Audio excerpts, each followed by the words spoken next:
Pagbasa sa Santos nga Ebanghelyo sumala ni San Mateo. Sumayaw ni ikaw. Unya miadto kang Jesus ang mga tinun-an ni Juan nga magbubunyag og nangutana. Nganuman nga kami ug ang mga Pariseo masubsob nga nagpuasa. Apan wala magpuasa ang imong mga tinun-an. Sa Jesus mitubag, naghuna-huna ba di ay kamo nga magsubo ang mga dinapit sa kumbira sa kasal, samtang ang pamanhunon uban pa kanila? Dili gayon. Apan moabot ang panahon nga ang pamanhunon kuhaon gikan kanila ug magpuasa na unya sila. Ang Ebanghelyo sa Ginoo. Daygon ikaw, O Kristo.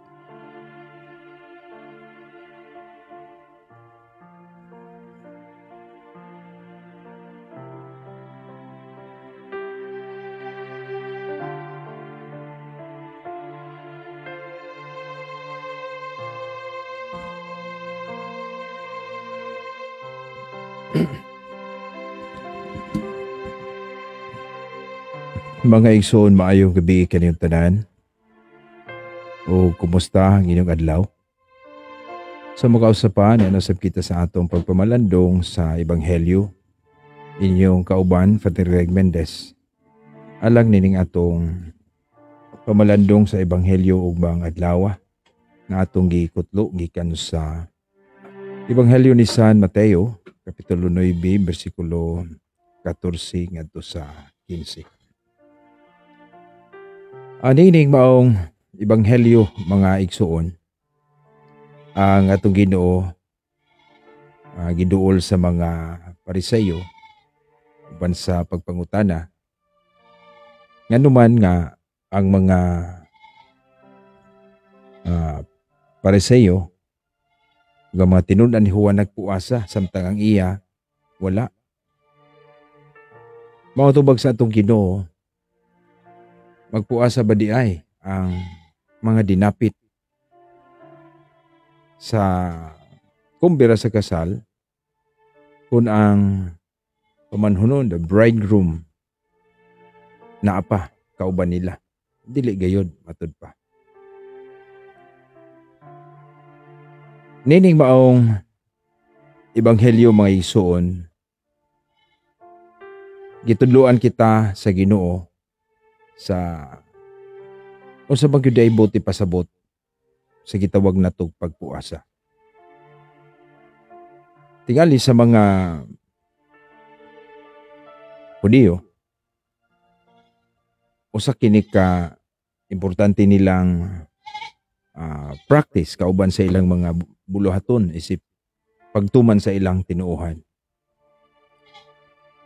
Apan unsa man gyud ay ang tumong aning gitawag og pagpuasa, gihipos sa gamong kanding kay murag nakalimtan di ay siguro mga igsoon. Okay. So ang tumong ug ang saktong panahon nga magpuasa. So daan naman ning nakita nato nga mga pagpuasa nga atong gikinahanglan sa daang kasabutan, apil lamang gyud na sa ilang practices. Mao nga nindot kaayo ning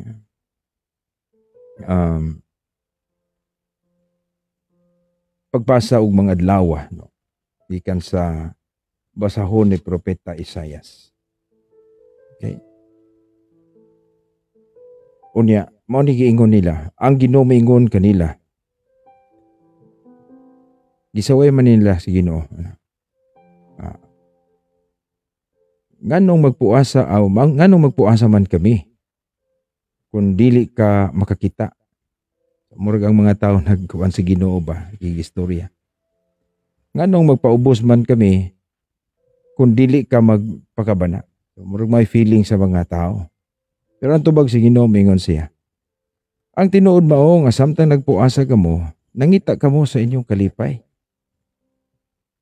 O gidaog-daog ninyo ang tanan ninyong trabahador.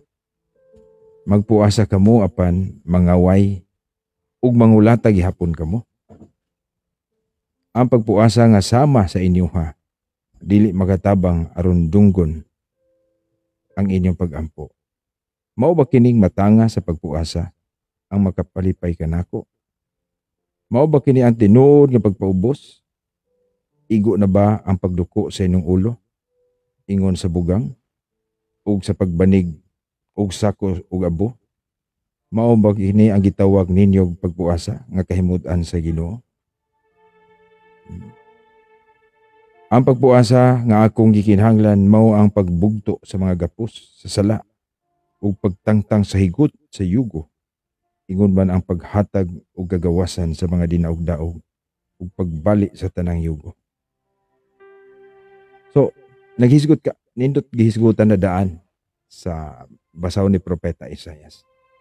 Ug ang atong Ginoo sa iyang pagtubag sa mga Pariseyo nga miduol niya mahitungod sa iyang mga tinun-an nga wala magpuasa samtang sila nagpuasa. Ang tubag sa Ginoo is not a rejection of fasting. Wala sa maingon nga di na magpuasa. Iya lang giklaro nga there is a good purpose and a good timing for fasting. Ang pagpuasa kinahanglan himuon sa tao sa saktong pagsabot, saktong katuyuan. Dili sama sa mga Pariseyo nga nakita sa Ginoo nga pagpuasa uban ang paggarbo. Pagpuasa nga pakitang tao. Mabitaw nga nakita kinis Ginoo, critical kayong Ginoo nila. Kaya ng ilang puasa dili man tinuod nga nakapaduol nila sa Ginoo. Kay numdum tas Pariseyo ug ang gobernador sa buhis nagampo. So may gisulti sa Pariseyo. Nagtindog siya kanang makita sa mga tao dito sa templo. Ingon siya nga, Ginoo salamat kay ako maayong tao. Nagpuasa ko kaduha sa usa ka semana. Nagampo, hatag sa ikapulo. Dili ko sama ni anang gobernador sa buhis. Tikasan, nata ng bisyo. Na ang gobernador sa buhis nagampo dito, pamukpok sa dugan. Akong sala, akong dakong sala. Di gani makayahat sa langit kay may batig kaulaw sa Ginoo pero angkon sa pagkamakasasala. Matod pas Ginoo ang gikahimutan mao ang gobernador sa buhis ug dili ang Pariseyo nga relihiyoso kunuhay. Nagpuasa 2 times a week. Pero wala makabag-o. Manang gipaklaro si Ginoo the proper purpose and understanding sa puasa.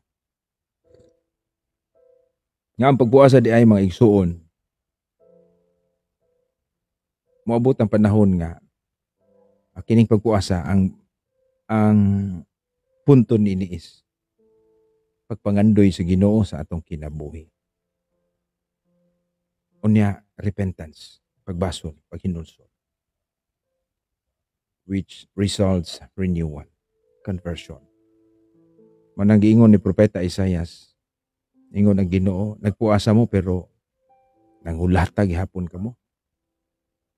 Naghinakog lang gihapon kamo, nagmapahitason gihapon kamo. So mo ni ang Pharisaic attitude. Ug mo ni ang naabtan sa atong Ginoo sa iyang panahon. Mao critical kayo siya not of the fasting but of the way, the practice of the Pharisees sa ilang pagpractice og puasa. Nahimo rang routinary. Basta lang makapuasa, pero wala na di ay mo serve sa unsa may tumong nga magpuasa ta. Renewal, repentance. Moving closer to God. Longing for God sa atong kinabuhi. So masad ni tanawon, no? Sa atong kinabuhi, sa atong pagpuasa. Ano magpuasa ka man? Is it because the church encourages us to fast? Maura ba? Dili siguro. Kay kung nagpuasa lang ta kay mo giingon sa simbahan, mawala ta sa sakto nga purpose. Looking ourselves, self-evaluation. Unsa man kay angay na kong badlungon sa akong kinabuhi. Kaya fasting is not about food. It's not about only food. Ang matud pa, ang pagpuasa mo ang paglikay sa tanan nga magapahilayo nato sa Ginoo. Ang pagpuasa kay paglikay man sa magapalayo sa Ginoo, ang pagpuasa day usa ka paagi nga maduol kita sa Ginoo.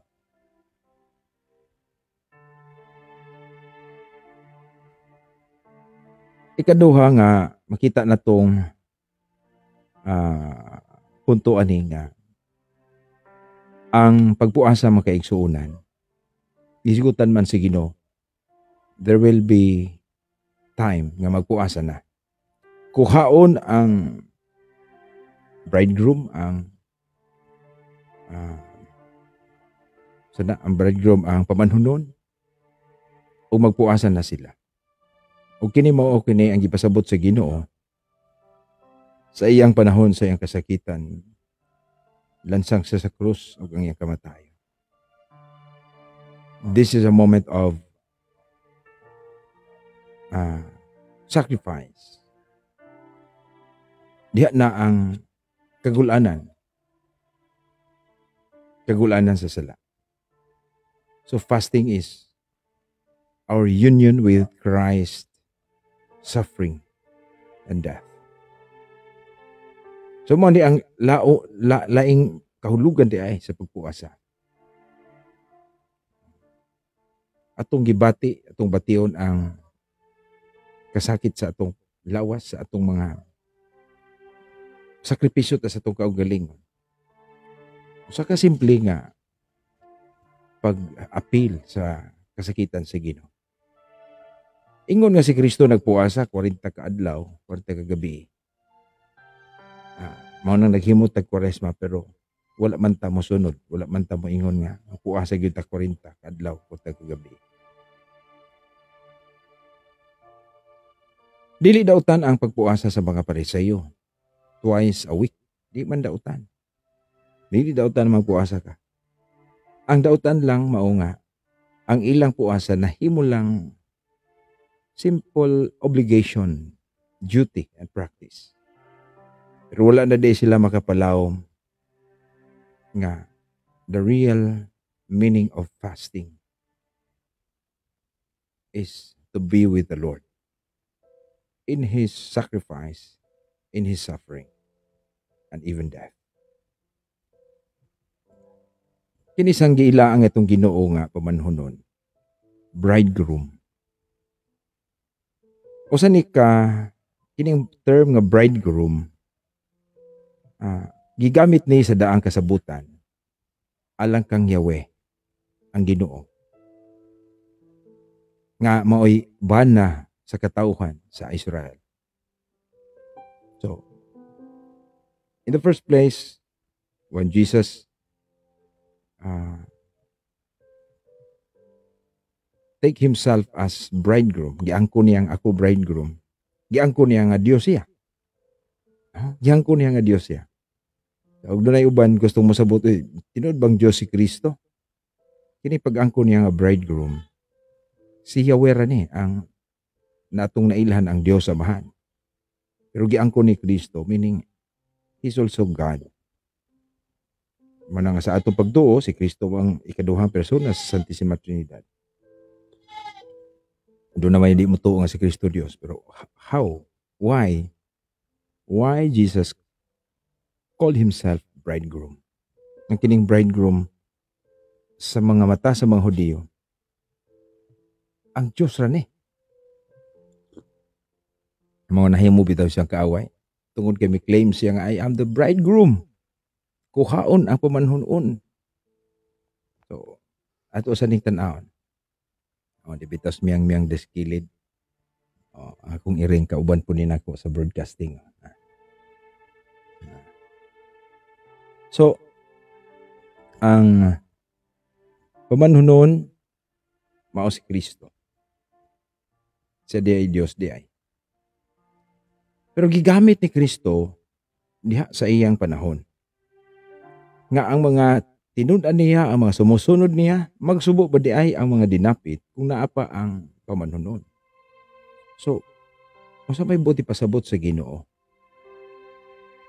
nagisgot siya og relasyon sama sa banag asawa.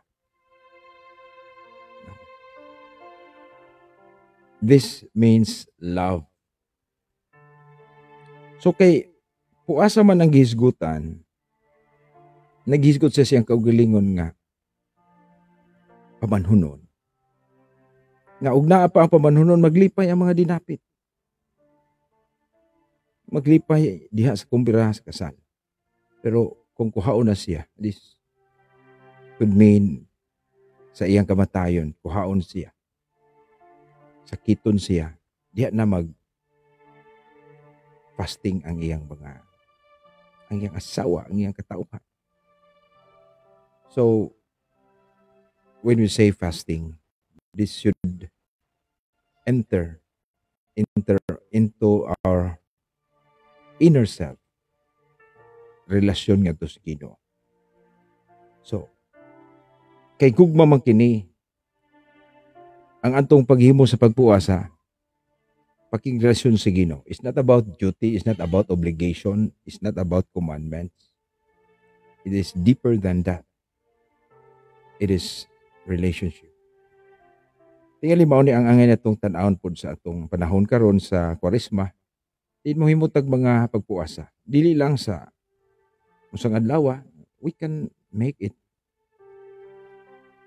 sa atong panahon. Atong gipili kini para sa Ginoo.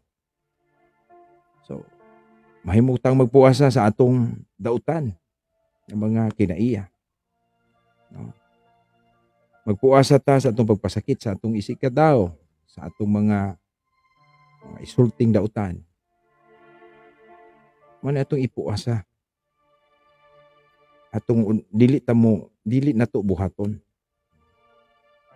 Because fasting really is our relationship with the bridegroom, Jesus. So, ingana makaigsuunan. Busa di ay, na ining panahon sa Kwaresma, ang atong mga buluhaton, panahon sa Kwaresma, ilabi na ang pagpuasa. Nakasintro ni, kung sa may baguhon sa akong kinabuhi. Kaya ako maning ihikling doon ako'y buhaton.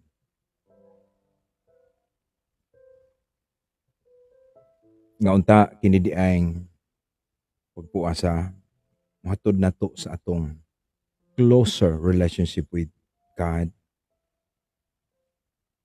because we repent na atay kabaguhan sa atong kinabuhi. So hinauto ta mga igsoon para og mga adlaw mo ni atong ebanghelyo. Matthew 9:14-15. Maandam ta. Musimba ta. Magkugita sa pagsimba nining panahon sa Kwaresma. This is also a moment of grace. Moment of kanang gitawag nato reconciliation. So mga adlaw sa parokya natay holy hour o niya pangupisal before sa misa. So mga alas 5 mga igsuon natay pagpangumpisal. Sakto purong panahon na sa pagpangumpisal. Penitential season man sa doon. Pero doon naman po'y pagpangumpisal sa tinabangay sa atong mga kaparian sa Tibok Vicariato. So muna mga igsuon nga unta Atong bansayon kining pagpuasa. Pasaktong pagsabot. Why? For what purpose? And what is the proper time? Ug unsa man ang akong ipuasa? Dili lang pagkaon ng pagpuasa. Ang tanan nga mga posibleng mubabag nato sa Ginoo mo na atong undangon. Renewal man, repentance. So mo na mga igsoon. Salamat sa atong mga viewers karon, atong shout out si Mirasol Gundipaas o Sister Brisilabos Plustico. Hi sa tanan, kabagting, maayong gabi. Padre Greg, I'm back watching from Poste 118 San Roque, Philippines. Nasa San Roque, no? Ika 118 poste. Jerry Silawan, maayong gabi. Nini Okias, watching from Baybay Leyte. Michael Hinete, good evening, Father. Watching from Alicia, Sambuanga, Sibugay. Wow, Alicia, marag na po Alicia Bohol dari, no? Mary Claire Malit Enriquez, maayong gabi. Sister Ikli. Pedro Aurelia Galaneda Jr. Good evening, Pads. Watching from St. Bernard, Southern Leyte. God bless you. So, St. Bernard, diha ba itong landslide ato sa una, Brad? Kumusta diha, no? Naunsa naman ang atong yuta diha? Naghantong mga nabiktima ato, no? Pag landslide sa St. Bernard man to. Mamo to. Jagmobs, mayong gabi sa diha. Sister Bernarda Barzabal, good evening po, Father. God bless you. Always watching from Las Piñas City. Sister Flor Pugoy, diha sa Riyadh, Saudi Arabia. Kumusta? Evening pa sa tanang mga viewers. God bless all. God bless us all. Okay, Sister Flor. Salamat sa kanunay pagsunod. Bisa na ka sa layong dapit. Kahibaw kung gimingaw na mo. Gimingaw na ka sa imong pamilya. Sa mga kaigsuunan diri. Ito ning lay minister sa una. Sister Edison de Mihelio, mayong gabi. Dean Michael Borongan. Good evening, Father Greg. Sir Julian Villamor. Okay, good evening. Bani bro. Tens Dablo. Mayang gabi. So, Bro Albert Avenido Item. Mayang gabi. O sa tanang mga viewers. Mayang gabi diha sa Bukay. O ilabi na sa Bukay Association diha sa ilang floating cottage. Bipod diha miyang minaw pod pagdingas kamatuoran sa miyang kauban ni nato, no? Miyang lingi sad miyang ada tanawa lingi iya do. Ano ni bisag mangawat ni usahig isda. Ato gihapon ning kauban sa pag dinhi sa atong kagabion, na miyang gyud, no? Ana Marie Maniquez, maayong gabi, Father Greg. Kabuutan sa miming buutan ni siya magwalita kay maminaw sad, pero nay piniritong isda, oy pwede sa ning makuha po panagsa, pero masakpan ni miyang di po na mo dayon, no? Elizabeth Alcosiba Tuwal, maayong gabi, Father Greg. Kanindot ni miming kay ni kuyog po siya. Salamat kaayo, Father, sa reflection sa gospel o sa mga katisismo. So, naara ni siya dire. Magkuyog na to. Minerva Ibanez. Natin may ison nga. Pabasahon tag versikulo man nga. Ibutang na lang sulod, Sister Minerva Ibanez. Ate Arlene Berganio. Gandang gabi, Father Greg. God bless. Gandang gabi po. Angelina Bundami, mayang gabi, Father Greg. Akong mga ginikanan nga patay, nakasal sila sa Aglipay. Nakasala ba sila sa ilang kabinyoon? Depende na sitwasyon, Sister. O wala siya masayo, dugon sa gisakto. Ba nagtuor pagparihara kay Aglipay, mangurusad, no? So, ang Aglipay or kanang gitawag og Iglesia Filipina Independiente, ah, invalid ng ilang priesthood, no? Invalid ilang mga pari tungod kay kadto si Aglipay, Gregorio Aglipay, usa ka pari nga migawa sa simbahang Katoliko o sa akong nahibawan nag-ordain siya og mga pari sad. Ah, ang iyang pagtuo sa kaugalingon nga obispo sad, no? Dili. So sa mga Aglipay unta makakita pud mo sa history, no. So nabugto ang ilang authority from the apostolic succession. Naputol gyud sila. John Gian Nabo, good evening, Father. Safety Trinidad, maayong gabi. Lizel Pino Kalibog, hello dere. Maayong gabi og sa tanan nga viewers. Marites Fuentes Sobiuno, so si ATTC diha uban ni Brad Yuyoy, no? Good evening sa tanan. So isa pa uban din ha, no? So sa tanan gyud ang nagtanaw nato maigsoon misulod naman ta sa kuan gyud, no, sa Kwaresma.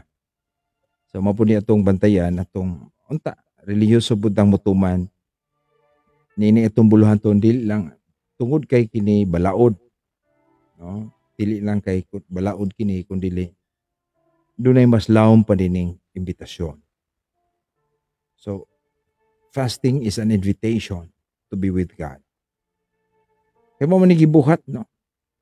So si Elijah, si Elias naghisguta sa 1 Hari 19:8 sa iyang pagngadto sa bukid sa Ginoo sa Mount Horeb.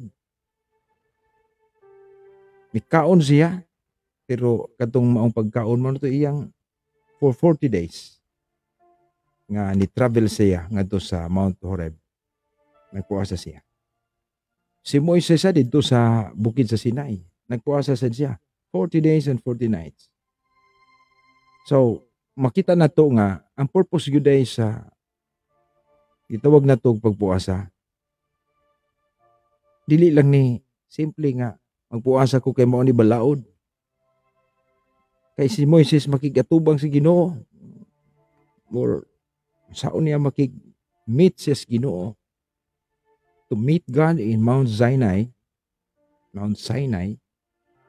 Kay dito ihatag sa Ginoo ang napulo ka sugo. So, mao ni mga kahulugan sa gitawag na to pagpuasa. So hinatunta nga sa atong kaugalingon sad. Mugahintas pagpuasa. Bina sa mga sa pagpuasa, abstinensya. Dili lang sa pagkaon.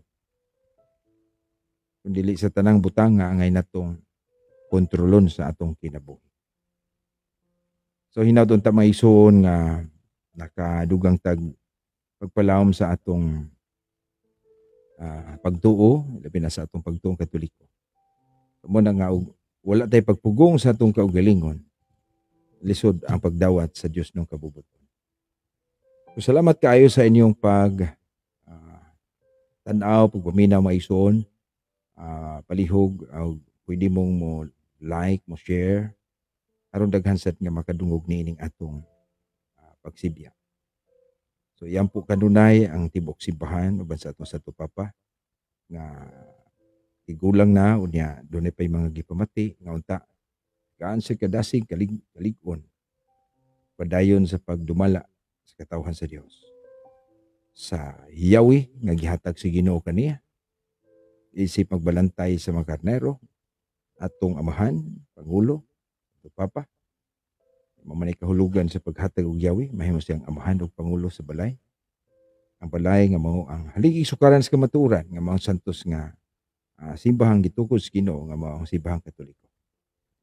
So maigsoon atong tapuson kini sa atong pag-ampo.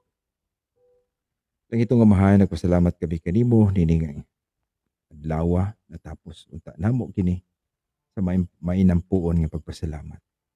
Ginoo, panalangin imong tibok simbahan uban sa among Santo Papa cardinals, mga kaobispuhan, kaparian ug tanang naglihok sa pagpalambo sa pagsangyaw.